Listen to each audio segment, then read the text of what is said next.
দেখুন, আমাদের যে ত্রয়োদশ জাতীয় সংসদ নির্বাচন অনুষ্ঠিত হতে যাচ্ছে ফেব্রুয়ারির 12 তারিখে ইনশাআল্লাহ, এটি অত্যন্ত গুরুত্বপূর্ণ।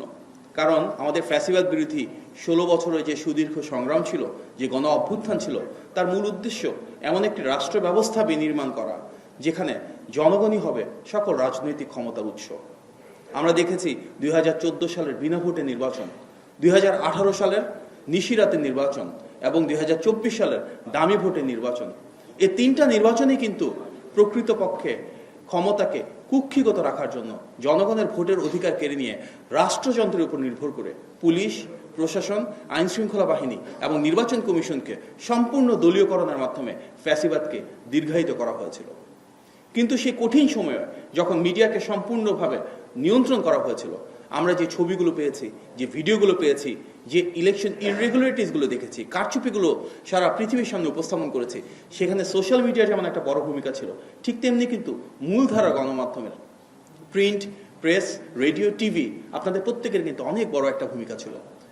আগামী যে নির্বাচন অনুষ্ঠিত হতে যাচ্ছে সেখানে সবচেয়ে বড় এবং জনপ্রিয় রাজনৈতিক দল হিসেবে বিএনপির প্রত্যাশা এতটুকুই যে আপনারা আপনাদের নিজ নিজ পেশাগত অবস্থান থেকে যেন সর্বোচ্চ নিরপেক্ষভাবে দায়িত্বটুকু পালন করতে চান।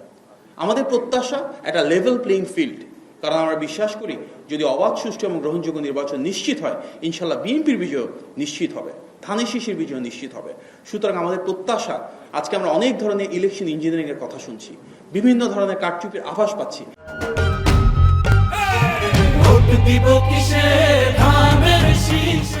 সেই জায়গাগুলোতে যদি আপনারা প্রত্যেকে নিরপেক্ষভাবে সত্যটুকু তুলে ধরতে উদ্যোগী ভূমিকা পালন করেন, যেটা বিগত 3টা নির্বাচনের ক্ষেত্রে করেছেন, তাহলে সেটি ইনশাল্লাহ আমাদের গণতান্ত্রিক বাংলাদেশের জন্য একটা বড় ভূমিকা রাখবে।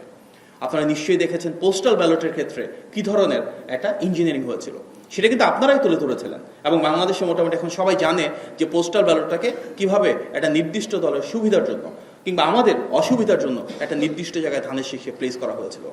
আমরা সোশ্যাল মিডিয়া অনেক ধরনের কথা দেখছি, সেখানে কখনো উঠছে যে ভোটার মাইগ্রেশন হয়েছে বিপুল সংখ্যক ঢাকা সহ বেশ কিছু জায়গায়।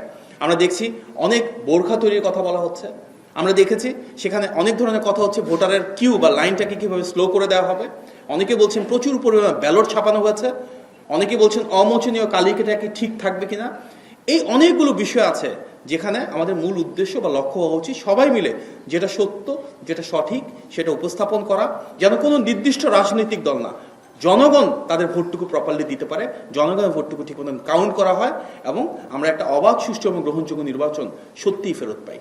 আমাদের গণতান্ত্রিক অভিযাত্রায় কিন্তু গণতন্ত্রের চতুর্থ যে স্তম্ভ মিডিয়া, গণমাধ্যমের অনেক বড় একটা ভূমিকা রয়েছে। ফ্যাসিবাদের সময় আপনারা লড়াই করেছেন, অনেক টেলিভিশন চ্যানেল, নিউজ পেপার বন্ধ হয়েছে, অনেক সাংবাদিক কিন্তু জীবনও দিয়েছেন, প্রচুর সাংবাদিক মামলার শিকার হয়েছেন, হামলার শিকার হয়েছেন।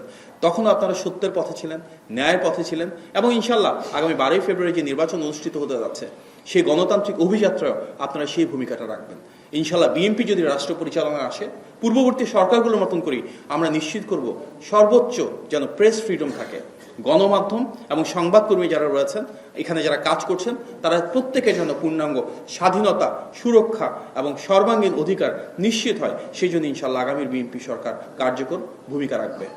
আমাদের নেতা জনাব তারেক রহমান, আমরা দেখেছি ফ্যাসিবাদের সময় সবচেয়ে বেশি বাক স্বাধীনতা হরণের শিকার হয়েছিলেন। আইনের মাধ্যমে, আদালতের মাধ্যমে ওনার কথা বলার অধিকার কেড়ে নেওয়া হয়েছিল।